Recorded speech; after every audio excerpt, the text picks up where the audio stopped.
एक ऐसा इंसान जिसे उसी की कंपनी से निकाल दिया जाता है जिस कंपनी को उसने खुद बनाया था, और जब वापस उस कंपनी में आता है तो उस कंपनी से पूरी दुनिया को बदल कर रख देता है। जी हाँ, तो ये कहानी है एप्पल के को फाउंडर स्टीव जॉब्स की। तो आज की वीडियो हम जानेंगे स्टीव जॉब्स की लाइफ के बारे में कि कैसे उन्हें उसी कंपनी से निकाल दिया जाता है जिस कंपनी को उसने खुद बनाया था, और वापस आके उस कंपनी को टॉप नॉच बना देते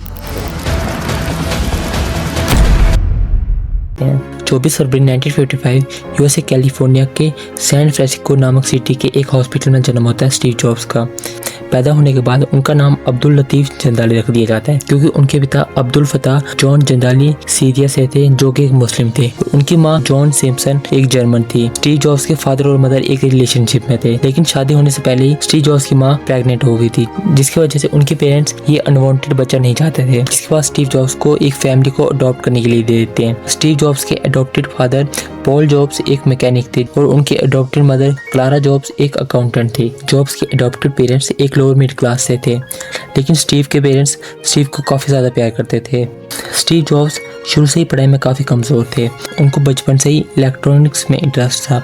स्टीव जॉब्स फ्री टाइम में अपने पापा के साथ गैरेज में काम किया करते थे। स्टीव जॉब्स ने अपनी हाई स्कूल की पढ़ाई होम स्ट्रीट हाई स्कूल से पूरी की थी।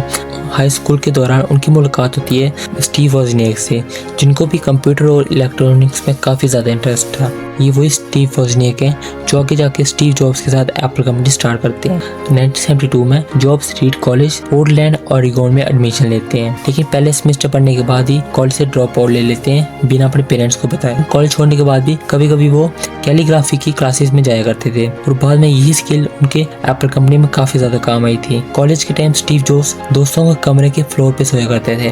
कुछ साल पोर्टलैंड में रह के स्टीव जॉब्स 1974 में अपने घर लॉस एल्टोस में वापस आ जाते हैं। लॉस एल्टोस में वापस आने के बाद स्टीव जॉब्स अपने लिए नौकरी ढूंढने लगते हैं, जिसके बाद उन्हें जल्दी अटारी कंपनी में टेक्नीशियन की पोस्ट मिल जाती है। कुछ दिन अटारी कंपनी में काम करने के बाद मिड 1974 में स्टीव जॉब्स इंडिया घूमने आते हैं और उत्तराखंड के कैंची धाम जाते हैं बाबा नीम करोली से मिलने। जिसके बाद स्टीव जॉब्स इंडिया में 7 महीने रहते हैं, जिसमें वो इंडिया की संस्कृति को जानते हैं और अपने आप को बेहतर जानने की कोशिश करते हैं। इंडिया से लौटने के बाद उनकी सोच और अपीयरेंस दोनों बदल गए थे, और 1976 में Steve Jobs, Steve Wozniak, Ronald Wayne तीनों साथ मिलकर एप्पल कंप्यूटर कंपनी स्टार्ट करते हैं। शुरुआत में एप्पल कंपनी के हेडक्वार्टर स्टीव के पेरेंट्स के बेडरूम में हुआ करते थे। कुछ दिन तीनों साथ मिलकर काम करते हैं, लेकिन कुछ समय बाद रोनाल्ड वायने एप्पल कंपनी को छोड़ देते हैं, जिसके बाद स्टीव जॉब्स और वॉजनिएक कंपनी के एक्टिव को फाउंडर बन जाते हैं। कंपनी का नाम एप्पल एक सिंपल आइडिया से आया था। स्टीव ओरिगोन के एप्पल के एक फॉर्म में गए थे।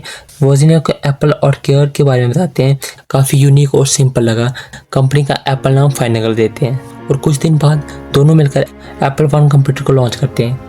लेकिन शुरुआत में एप्पल वन को बेयर सर्किट बोर्ड की तरह बेचने का प्लान था, लेकिन बाद में जब फुल्ली असेंबल करके कंप्यूटर को बेचते हैं तो वो काफ़ी बिकने लगते हैं, जिसके बाद उनका ये प्लान सक्सेसफुल रहता है। एप्पल कंपनी में वॉजनिएक टेक्निकल डिज़ाइन को संभालते हैं और Steve jobs business plus selling को संभालते हैं। 1977 में एप्पल 2 लॉन्च होता है, जो कि काफ़ी सक्सेसफुल कंप्यूटर बनता है। इस कंप्यूटर की वजह से एप्पल को काफ़ी हाई लेवल की ग्रोथ मिलती है। इस टाइम पे एप्पल कंपनी काफ़ी सक्सेसफुल बन चुकी थी, और इसी पीरियड में स्टीव जॉब्स एक रिलेशनशिप में आते हैं क्रिस्टियन ब्रेनन के साथ, जो कि एक अमेरिकन पेंटर थी।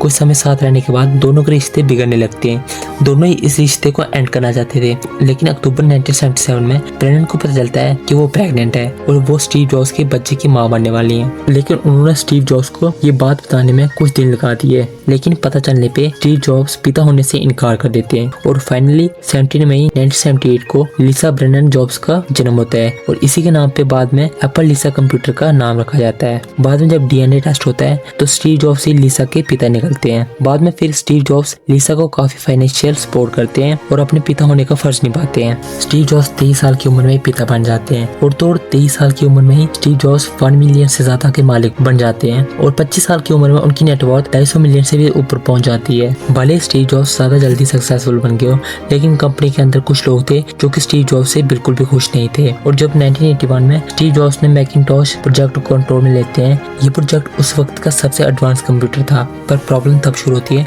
जब इस प्रोजेक्ट की टीम के साथ स्टीव जॉब्स का बिहेवियर काफ़ी ख़राब रहता है, काफ़ी रूड और काफ़ी इंसल्टिंग रहता है।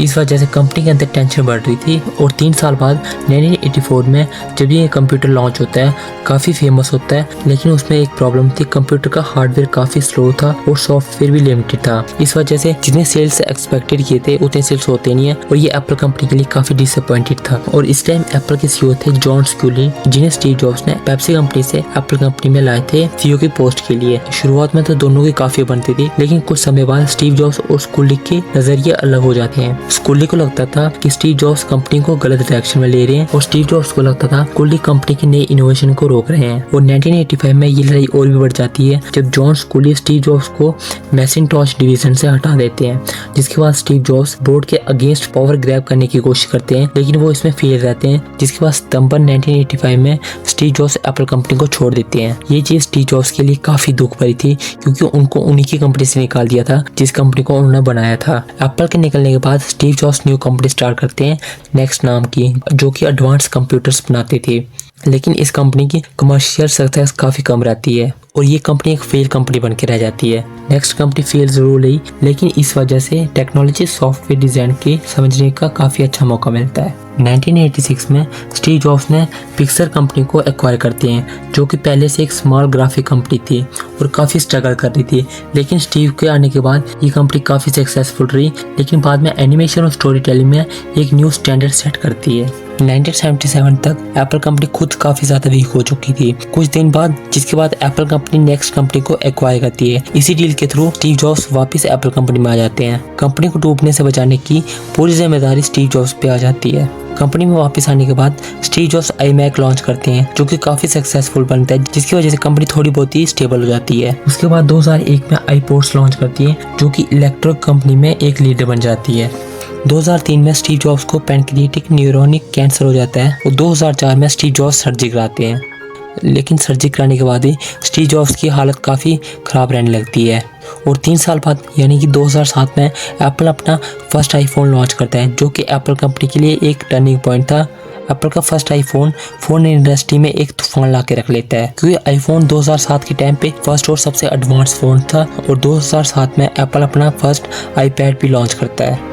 24 अगस्त 2011 को स्टीव जॉब्स सीईओ की पोस्ट से रिजाइन दे देते हैं, जिसके बाद टिम कुक को एप्पल कंपनी का न्यू सीईओ बना दिया जाता है, जो कि पहले कंपनी का चीफ ऑपरेटिंग ऑफिसर था। रेजिग्नेशन के 1.5 महीने बाद पोलो अल्टोस कैलिफोर्निया के एक हॉस्पिटल में स्टीव जॉब्स की डेथ हो जाती है। आज भले ही उनकी डेथ को 15 साल हो गए हो, लेकिन आज भी एप्पल की इतनी सक्सेसफुल होने का कारण स्टीव जॉब्स को ही बताया जाता है, जिन्होंने अपने बलबूते पे इस कंपनी को इतना सक्सेसफुल बनाया।